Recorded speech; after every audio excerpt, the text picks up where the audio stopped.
नमस्कार, स्वागत है आप सभी का डीडी न्यूज के इस खास बुलेटिन एक्सप्रेस 100 में, जहां हम आपके लिए लेकर आते हैं राजनीति, मनोरंजन, देश दुनिया, खेल और व्यापार जगत की सभी बड़ी खबरों को एक्सप्रेस यानी कि फटाफट अंदाज में। आपके साथ मैं हूं संध्या शर्मा। तो देखिए खबरें तेज रफ्तार से। बिहार विधानसभा चुनाव की तैयारियों के बीच चुनाव आयोग आज विशेष गहन पुनरीक्षण के बाद तैयार की गई नई मतदाता सूची जारी करेगा। वहीं इससे पहले इस साल 1 अगस्त को जारी ड्राफ्ट मतदाता सूची में करीब 7.24 करोड़ वोटर शामिल किए गए थे। भारतीय जनता पार्टी के वरिष्ठ नेता प्रोफेसर विजय मल्होत्रा का आज सुबह निधन हो गया है। उन्होंने 93 साल की उम्र में नई दिल्ली के एम्स अस्पताल में अंतिम सांस ली। प्रधानमंत्री नरेंद्र मोदी ने दिवंगत वरिष्ठ भाजपा नेता विजय कुमार मल्होत्रा के दिल्ली स्थित निवास पर जाकर उन्हें श्रद्धांजलि दी।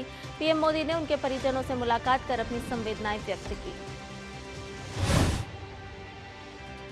केंद्रीय गृह मंत्री अमित शाह ने प्रोफेसर विजय कुमार मल्होत्रा के निधन पर दुख व्यक्त किया है।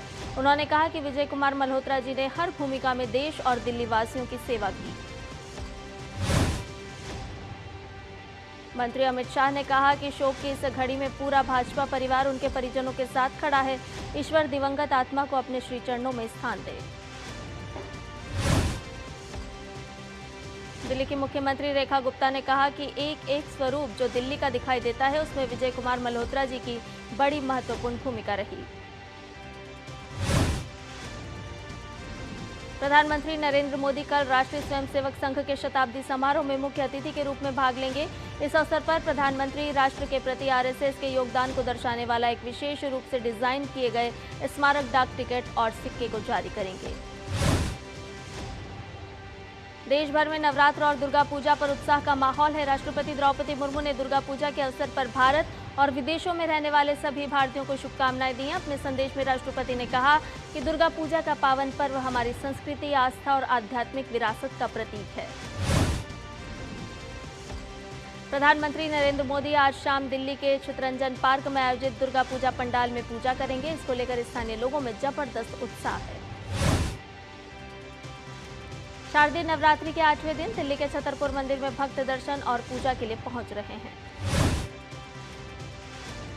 हरिद्वार के चंडी देवी मंदिर में दर्शन और पूजा के लिए श्रद्धालु पहुंच रहे हैं। महाअष्टमी के अवसर पर श्रद्धालु प्रयागराज के आलोपी देवी मंदिर में पूजा अर्चना करने के लिए पहुंचे। मुंबई में शारदीय नवरात्रि के 8वें दिन मुंबा देवी मंदिर में आरती की जा रही है। दर्शन के लिए भक्तों की भीड़ उमड़ रही है। ओडिशा के मयूरभंज में तख्तपुर दुर्गा पूजा पंडाल अपनी अलग छटा बिखेर रहा है। इस पंडाल को आदिवासी थीम पर बनाया गया है। माता की पूजा अर्चना करने भारी संख्या में भक्त पहुंच रहे हैं। पश्चिम बंगाल के सिलीगुड़ी में दुर्गा पूजा का भव्य आयोजन किया गया है। पंडालों को रंग बिरंगी लाइटों से सजाया गया, जो आकर्षण का केंद्र बनी हुई है। इन्हें देखने के लिए भक्तों में खासा उत्साह नजर आ रहा है। नवरात्रि के मौके पर रायपुर में कई मनमोहक पंडाल बनाए गए हैं। इस बार दुर्गा पूजा में खास पंडाल आकर्षण का केंद्र बना हुआ है, जिसे स्वामी नारायण अक्षरधाम मंदिर की तर्ज पर तैयार किया गया है। बिहार के मुख्यमंत्री नीतीश कुमार ने महाअष्टमी के अवसर पर पाटन देवी मंदिर का दौरा किया और पूजा अर्चना की। रक्षा मंत्री राजनाथ सिंह ने त्रिसेवा सेमिनार को किया संबोधित। रक्षा मंत्री ने कहा कि हमारी सेनाएं न सिर्फ दुनिया की सर्वश्रेष्ठ सेनाओं में गिनी जाती हैं, बल्कि उनके वैल्यू और अप्रोच की भी पूरी दुनिया में सराहना होती है। रक्षा मंत्री ने कहा कि हमारी सेनाओं ने ऑपरेशन सिंदूर को अंजाम दिया। यह ऑपरेशन इस बात का प्रमाण है कि जब हमारी सेनाएं मिलकर काम करती हैं तो उनकी कंबाइंड स्ट्रेंथ कितनी बढ़ जाती है। रक्षा मंत्री राजनाथ सिंह ने कहा कि हमारे सामने एक नया खतरा साइबर अटैक और इंफॉर्मेटिव वॉरफेयर का भी है। दिल्ली सरकार ने राजधानी के आधिकारिक लोगों को अंतिम रूप देने की दिशा में एक विशेष समिति का गठन किया है। सीएम रेखा गुप्ता ने कहा कि ये लोगो दिल्ली की पहचान, इतिहास, संस्कृति, विकास और जनता की आकांक्षाओं का जीवंत प्रतीक बनेगा। दिल्ली की सीएम रेखा गुप्ता ने कहा कि माईगॉव इंडिया पोर्टल पर लगभग 1800 डिजाइन प्राप्त हुए और इन डिजाइनों के मूल्यांकन के लिए विशेषज्ञों की समिति गठित की गई है, जो सर्वश्रेष्ठ विकल्प का चयन करेगी। दिल्ली पुलिस ने एक मेगा ड्रग डिस्ट्रक्शन इवेंट आयोजित कर 1847 किलोग्राम से अधिक नशीले पदार्थों को किया नष्ट। इनकी अंतर्राष्ट्रीय बाजार में अनुमानित कीमत लगभग 35 करोड़ रुपए बताई जा रही है। दिल्ली के उपराज्यपाल विनय सक्सेना ने दिल्ली पुलिस के प्रयासों की सराहना की और सभी नागरिकों से 2027 तक नशा मुक्त दिल्ली बनाने का आह्वान किया। इस मौके पर पुलिस ने बताया कि 2025 में अब तक एनडीपीएस एक्ट के तहत 1674 मामले दर्ज किए गए और 2163 तस्कर गिरफ्तार किए गए। दिल्ली पुलिस ने आम नागरिकों से अपील की है कि नशा तस्करों की जानकारी गुप्त रूप से साझा करने के लिए 1933 हेल्पलाइन का उपयोग करें। करूर भगदड़ पर जांच के लिए एनडीए का 8 सदस्यीय प्रतिनिधिमंडल कोयंबटूर पहुंच गया है। यह प्रतिनिधिमंडल 27 सितंबर को भगदड़ की जांच करेगा, प्रभावित परिवारों से मुलाकात करेगा और एक रिपोर्ट प्रस्तुत करेगा। एनडीए प्रतिनिधिमंडल में शामिल भाजपा सांसद अनुराग ठाकुर ने कहा कि सबसे पहले हम उन लोगों के विचार सुनेंगे जिन्होंने अपने परिवार के सदस्यों को खो दिया है। स्थानीय लोगों अधिकारियों से पूछेंगे, प्रतिक्रियाएं लेंगे और फिर हम अपनी रिपोर्ट प्रस्तुत करेंगे। आंध्र प्रदेश सरकार राज्य भर में जीएसटी 2.0 सुधारों के लाभों के बारे में जागरूकता फैलाने के लिए सुपर जीएसटी सुपर बचत नामक एक व्यापक आउटरीच अभियान शुरू कर रही है। यह अभियान 19 अक्टूबर तक चलेगा। मध्य प्रदेश के पश्चिमी क्षेत्र में 42,000 स्थानों पर सोलर रूफटॉप संयंत्र स्थापित हो चुके हैं। सेवा पखवाड़े में मालवा निमाड़ के 1,000 से ज्यादा उपभोक्ताओं ने अपने यहां संयंत्र लगाए हैं। उत्तर प्रदेश के गोरखपुर जनपद की साइबर क्राइम सेल अपराध शाखा की टीम ने वर्ष 2025 में अब तक उल्लेखनीय उपलब्धि हासिल की है। टीम द्वारा कुल 3.65 करोड़ रुपए की धनराशि साइबर अपराधियों के खाते तक पहुंचने से पहले ही होल्ड कराई। वहीं 93 लाख रुपए पीड़ितों के खातों में वापस कराए गए हैं।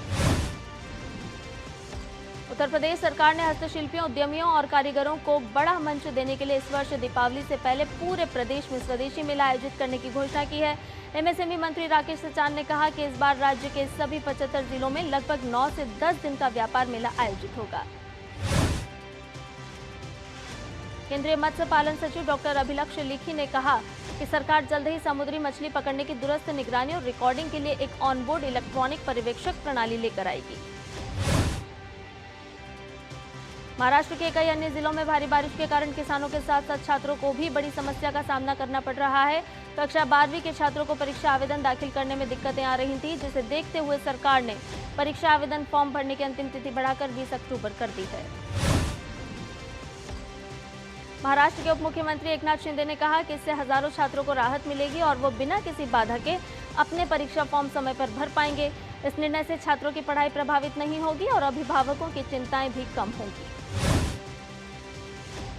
तेलंगाना में बथुकम्मा महोत्सव ने 2 नए गिनीज वर्ल्ड रिकॉर्ड्स दर्ज किए। पहला विश्व रिकॉर्ड लगभग 60 टन फूलों से सजी सबसे बड़ी बथुकम्मा पुष्प सजावट के लिए है। ये 63.11 फुट ऊंची और 11 फुट चौड़ी है। दूसरा रिकॉर्ड 1354 महिलाओं का एक साथ समन्वित प्रदर्शन का है। लद्दाख हिंसा में जान गंवाने वाले परिवारों के प्रति लद्दाख भाजपा ने शोक व्यक्त किया है। भाजपा ने कहा कि हम लद्दाख के सभी निवासियों से शांति और सद्भाव बनाए रखने का आग्रह करते हैं। ये जरूरी है कि कानून व्यवस्था को अपने हाथ में ना लें या भ्रामक सूचनाओं का शिकार ना बने। बीएसएफ ने सीमा पर सुरक्षा बढ़ाने और अपराध पर नियंत्रण करने के लिए एक बड़ी पहल की है। बीएसएफ के मुख्यालय में निर्णय समर्थन प्रणाली का शुभारंभ किया गया। बीएसएफ महानिदेशक दलजीत सिंह चौधरी ने इसका लोकार्पण किया। बीएसएफ से अब कमांडर और बेहतर तरीके से ऑपरेशंस की योजना और क्रियान्वयन कर पाएंगे। सिस्टम के जरिए जीआईएस प्लेटफॉर्म, ऑपरेशन डेटाबेस और बॉर्डर से मिलने वाले सेंसर फिट्स का समन्वय किया जा सकेगा। एआई युक्त इस तकनीक से बीएसएफ की ताकत और बढ़ेगी। इतना ही नहीं, इससे तस्करी के हॉटस्पॉट्स और घुसपैठ के रास्तों की होगी पहचान। पहले के मुकाबले और तेजी से होगी। यह सिस्टम उभरते खतरों से निपटने में भी मददगार साबित होगा। Uttar Pradesh anti terrorist squad ने लखनऊ समेत कई जिलों में छापेमारी कर देश में कट्टरपंथी गतिविधियों के खिलाफ कार्रवाई की है। इस दौरान अलग अलग जिलों से 4 कट्टरपंथियों को गिरफ्तार किया गया है। दिल्ली एनसीआर में भीषण गर्मी से लोगों को आज थोड़ी राहत मिली। मौसम में बदलाव आने से कई इलाकों में बारिश हुई, जिससे तापमान में गिरावट दर्ज की गई। मौसम विभाग ने आज सौराष्ट्र और कच्छ के कुछ स्थानों पर मूसलाधार बारिश का ऑरेंज अलर्ट जारी किया है। मौसम विभाग ने अंडमान और निकोबार द्वीप समूह, असम, मेघालय, छत्तीसगढ़, तटीय आंध्र प्रदेश, नागालैंड, मणिपुर, मिजोरम, त्रिपुरा और ओडिशा में तेज वर्षा होने की संभावना व्यक्त की है। लंदन के टैविस्टॉक स्क्वायर में महात्मा गांधी की प्रतिमा के साथ की गई तोड़फोड़ पर भारतीय उच्चायोग ने कार्रवाई की मांग की है। भारतीय उच्चायोग ने इसे अहिंसा के सिद्धांतों पर हमला बताया है। अभिनेत्री उर्वशी रौतेला ईडी मुख्यालय पहुंची और अवैध सट्टेबाजी ऐप के एक मामले की जांच में शामिल हुई। केंद्रीय वस्त्र और विदेश राज्य मंत्री पवित्रा मार्गेरिटा आज से 3 अक्टूबर तक रूस की आधिकारिक यात्रा पर रहेंगे। इस यात्रा के दौरान मार्गेरिटा रूसी संघ के उद्योग एवं व्यापार मंत्रालय के साथ साथ रूसी वस्त्र एवं परिधान उद्योग उद्यमी के साथ द्विपक्षीय बैठक भी करेंगे। आज के कारोबारी सत्र में भारतीय शेयर बाजार की शुरुआत सपाट हुई। सेंसेक्स 0.16% बढ़कर 80,496 और निफ्टी 0.17% की मजबूती के साथ 24,677 पर था। एशियन डेवलपमेंट बैंक ने आंकड़े जारी कर वर्ष 2025 और 2026 में भारत की जीडीपी वृद्धि दर 6.5% पर रहने का अनुमान लगाया है। केंद्र सरकार ने शिरीष चंद्र मुर्मू को 3 साल के लिए भारतीय रिजर्व बैंक का डिप्टी गवर्नर नियुक्त किया। शिरीष चंद्र मुर्मू की नियुक्ति 9 अक्टूबर से लागू होगी। बुलेटिन में फिलहाल रुक रहे एक छोटे से ब्रेक के लिए, जल्द हाजिर होंगे। A golden opportunity for those making outstanding contributions to animal husbandry. The National Gopal Ratna Award 2025 will honor dairy farmers, AI technicians and dairy cooperative societies nationwide for adopting innovative technological practices. Selections will be made in 3 categories: dairy farmer, dairy cooperative and AI technician. Special awards will be given to winners from the Northeast region and Himalayan states in each category to encourage and promote dairy development activities. Apply now. The application window is open from August 15 to September 30th, 2025. Visit www.awards.gov.in or your nearest common service center to submit your nomination. Celebrate your hard work with a national award. जब धरती चीर कर निकलता है लोहे का पत्थर और मिलता है मोंगिया के जोश से, फिर तपता है, पिघलता है और बनता है फौलाद। अब होता है सरिया सारी खूबियों के साथ। मोंगिया स्टील, मजबूत देश का मजबूत सरिया। और ब्रेक के बाद एक्सप्रेस 100 में आपका एक बार फिर से स्वागत है। आइए बाकी की खबरों को भी जान लेते हैं फटाफट अंदाज में। सांख्यिकी मंत्रालय द्वारा जारी आंकड़ों के अनुसार औद्योगिक उत्पादन सूचकांक के आधार पर भारत की औद्योगिक विकास दर इस वर्ष अगस्त में 4% दर्ज की गई। केंद्रीय वाणिज्य एवं उद्योग मंत्री पीयूष गोयल ने जानकारी देते हुए बताया कि आयरलैंड, लिechtenstein, नॉर्वे और स्विट्जरलैंड EFTA देशों के साथ मुक्त व्यापार समझौता 1 अक्टूबर 2025 से होगा प्रभावी। पीयूष गोयल ने कहा कि विकसित देश भारत के साथ FTA करने की इच्छा रखते हैं और भारत पहले संयुक्त अरब अमीरात, ऑस्ट्रेलिया और ब्रिटेन के साथ ऐसे समझौते कर चुका है। भारत के विदेशी मुद्रा भंडार की बात की जाए तो ये 700 अरब अमेरिकी डॉलर तक पहुंच गया है। केंद्र सरकार की ओर से देश में EV चार्जिंग इंफ्रास्ट्रक्चर बूस्ट करने के लिए 2000 करोड़ रुपए का प्लान बनाया गया है। इसमें चार्जिंग स्टेशन लगाने पर सब्सिडी दी जाएगी। केंद्रीय भारी उद्योग मंत्रालय ने 10,900 करोड़ रुपए की PM E-ड्राइव स्कीम के तहत पब्लिक चार्जिंग स्टेशन लगाने के लिए गाइडलाइंस जारी कर दी हैं। इनके तहत 2000 करोड़ रुपए EV चार्जिंग इंफ्रास्ट्रक्चर के लिए निर्धारित किए गए हैं। भारत ने भूटान के साथ 2 नई रेल परियोजनाओं का ऐलान किया। सरकार ने बताया कि भूटान के शहरों समत्से और गैलेफू के लिए 4000 करोड़ रुपए से अधिक की लागत से 2 सीमा पार रेल संपर्क स्थापित किए जाएंगे। रेल मंत्री अश्विनी वैष्णव ने बताया कि ये परियोजनाएं भारतीय रेलवे के नेटवर्क से शुरू होंगी। उन्होंने बताया कि इस पहल के तहत 89 किलोमीटर लंबा रेलवे नेटवर्क बनाया जाएगा। अंतर्देशीय स्पीड पोस्ट के नए शुल्क 1 अक्टूबर 2025 से होंगे प्रभावी। स्थानीय क्षेत्रों में 50 ग्राम तक के स्पीड पोस्ट के लिए नया शुल्क 19 रुपए होगा। वहीं 50 ग्राम से 250 ग्राम तक के सामान के लिए 24 रुपए और 250 से 500 ग्राम से अधिक वजन के सामान के लिए 28 रुपए शुल्क लगेगा। इसी के साथ डाक विभाग ने कुछ नए फीचर्स भी जोड़े हैं। इसमें OTP आधारित डिलीवरी, रियल टाइम ट्रैकिंग और ऑनलाइन बुकिंग शामिल है, जिससे डिलीवरी सेवा और भी सुरक्षित हो जाएगी। वित्त वर्ष 2023-24 में भारत का वैश्विक दूध उत्पादन बढ़कर 239.30 मिलियन टन हुआ। वहीं भारत विश्व की आपूर्ति में लगभग 1/4 और राष्ट्रीय अर्थव्यवस्था में 5% का योगदान देता है। आरबीआई ने बैंकों के लिए 7 निर्देश जारी किए, जिनमें से 3 निर्देशों को 1 अक्टूबर से ही लागू करना होगा और बाकी के 4 निर्देश 20 अक्टूबर तक परामर्श के लिए खुले हैं। तत्काल बदलाव से बैंकों को लोन देने में मिलेगी ज्यादा छूट। आरबीआई ने अतिरिक्त टियर 1 पूंजी के रूप में विदेशी मुद्रा और विदेशी रुपया बॉन्ड के उपयोग पर प्रतिबंधों में ढील दी है। इस बदलाव से बैंकों के लिए वैश्विक बाजारों में प्रवेश करना आसान हो जाएगा, जिससे बेसल III के तहत उनके बफर में सुधार होगा।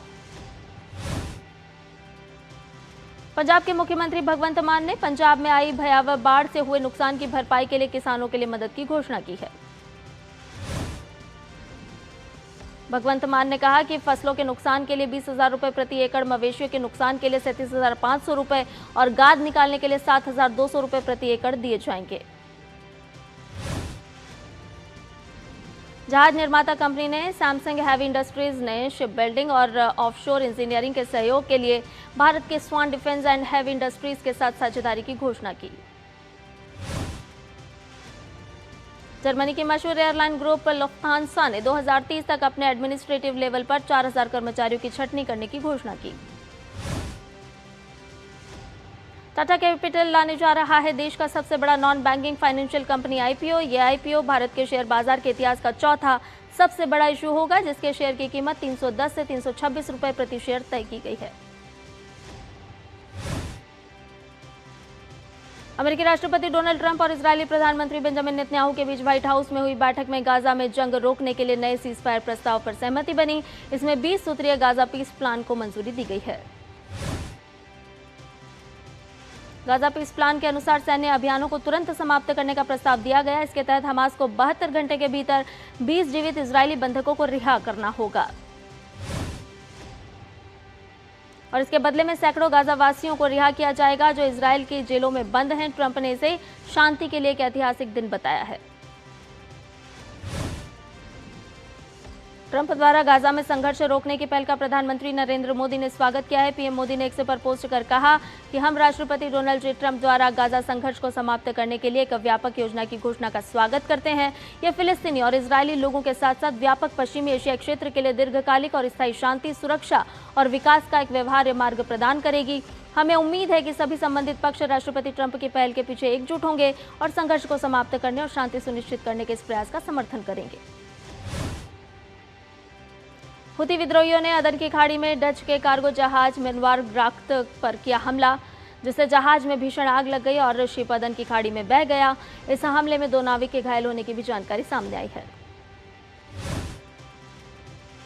जहाज के ऑपरेटर और यूरोपीय संघ के समुद्री मिशन एस्पाइट्स ने बताया कि रेस्क्यू ऑपरेशन के दौरान 19 सदस्यीय क्रू को बचाया गया। यह हमला अदन बंदरगाह यमन से 128 समुद्री मील दक्षिण पूर्व में हुआ। इंडोनेशिया के पूर्वी जावा प्रांत में अल खोजिन इस्लामिक बोर्डिंग स्कूल परिसर में एक निर्माणाधीन इमारत ढह गई। इस घटना दोकान मलबे में दबकर एक व्यक्ति की मौत और 38 लोग घायल। आपदा न्यूनीकरण एजेंसी के अनुसार लगभग 100 लोगों को बचा लिया गया है और लगभग 80 घायलों को अस्पताल ले जाया गया है। 12 घंटे बाद भी बचाव कार्य जारी है। अमेरिकी राष्ट्रपति डोनाल्ड ट्रंप ने social media platform truth social पर ऐलान किया है कि वो अमेरिका से बाहर बनने वाली फिल्मों पर 100% का टैरिफ लगाने जा रहे हैं। ट्रंप ने कहा कि अमेरिका फिल्म निर्माण व्यवसाय को दूसरे देश चुरा रहे हैं। उन्होंने इसकी तुलना किसी बच्चे से कैंडी चुराने से की। इसके लिए उन्होंने कैलिफोर्निया के डेमोक्रेटिक पार्टी के गवर्नर को दोषी ठहराया। फंडिंग की डेडलाइन को लेकर अमेरिकी राष्ट्रपति और डेमोक्रेटिक नेताओं के बीच हुई बैठक बेनतीजा रही। इसके साथ ही अमेरिका में शटडाउन का खतरा भी बढ़ गया है। अमेरिकी राष्ट्रपति डोनाल्ड ट्रंप और डेमोक्रेटिक नेता दोनों पक्षों ने एक दूसरे पर बैठक में बेनतीजा रहने का आरोप लगाया है। साथ ही उपराष्ट्रपति जेडी वेंस ने डेमोक्रेटिक नेताओं के गतिरोध को बेतुका करार दिया है। संयुक्त राष्ट्र महासभा में उत्तर कोरिया के उप विदेश मंत्री किम सोन ग्योंग ने साफ कहा कि उनका देश कभी भी परमाणु हथियार नहीं छोड़ेगा, क्योंकि दक्षिण कोरिया से शक्ति संतुलन के लिए जरूरी है। इस दौरान किम सोन ग्योंग ने अमेरिका, जापान और दक्षिण कोरिया द्वारा किए जा रहे सैन्य अभ्यासों को बढ़ते खतरे की तरह बताया। मध्य पूर्व में गाजा युद्ध रोकने और शांति बहाल करने के लिए 8 देशों मिस्र, जॉर्डन, यूएई, इंडोनेशिया, पाकिस्तान, तुर्की, सऊदी अरब और कतर ने संयुक्त बयान जारी किया। साथ ही राष्ट्रपति डोनाल्ड ट्रंप की पहल की सराहना भी की।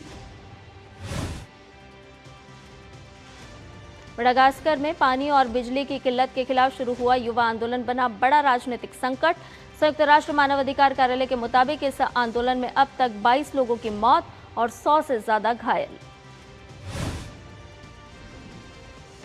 आंदोलन के बढ़ते स्वरूप को देखते हुए राष्ट्रपति आंद्री राजोएलिना ने प्रधानमंत्री क्रिश्चियन निट्से और उनकी पूरी सरकार को बर्खास्त कर दिया। हालांकि उन्होंने कहा कि नई सरकार बनने तक सभी मंत्री अंतरिम रूप से अपने पदों पर बने रहेंगे।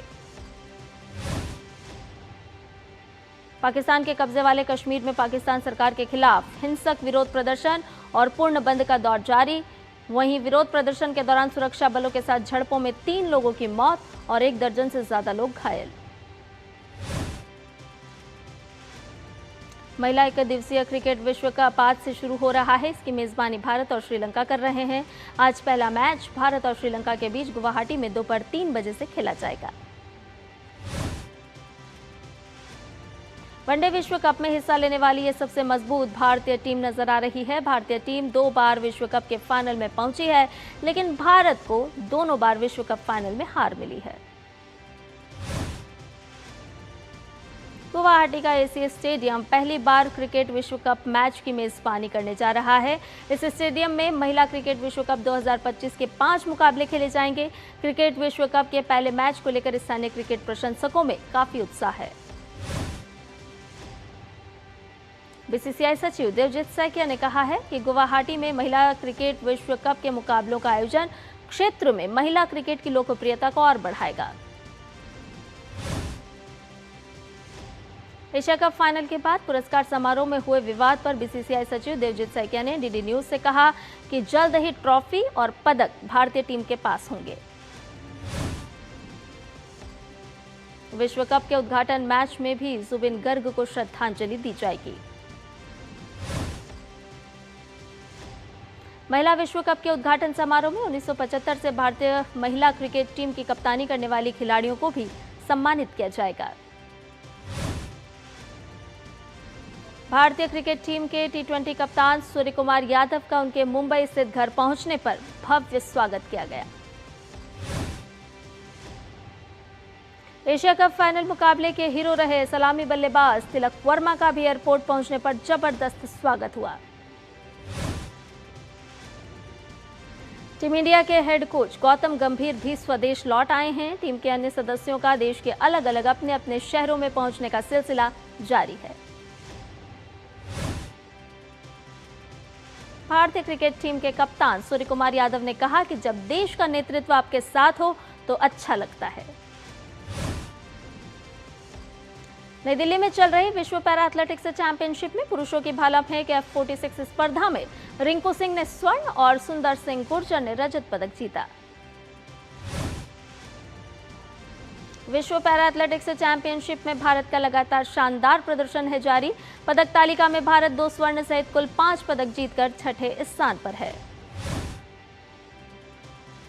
नई दिल्ली में जूनियर विश्व निशानेबाजी में महिलाओं की 10 मीटर राइफल में ओजस्वी ठाकुर ने स्वर्ण, हृदयश्री कोंडूर ने रजत और शांभवी क्षीरसागर ने कांस्य पदक जीता। जूनियर विश्व निशानेबाजी में भारत ने 7 पदक जीतकर अपना दबदबा बनाए रखा है। और एक्सप्रेस न्यूज में फिलहाल के लिए इतना ही। मुझे दीजिए इजाजत। नमस्कार।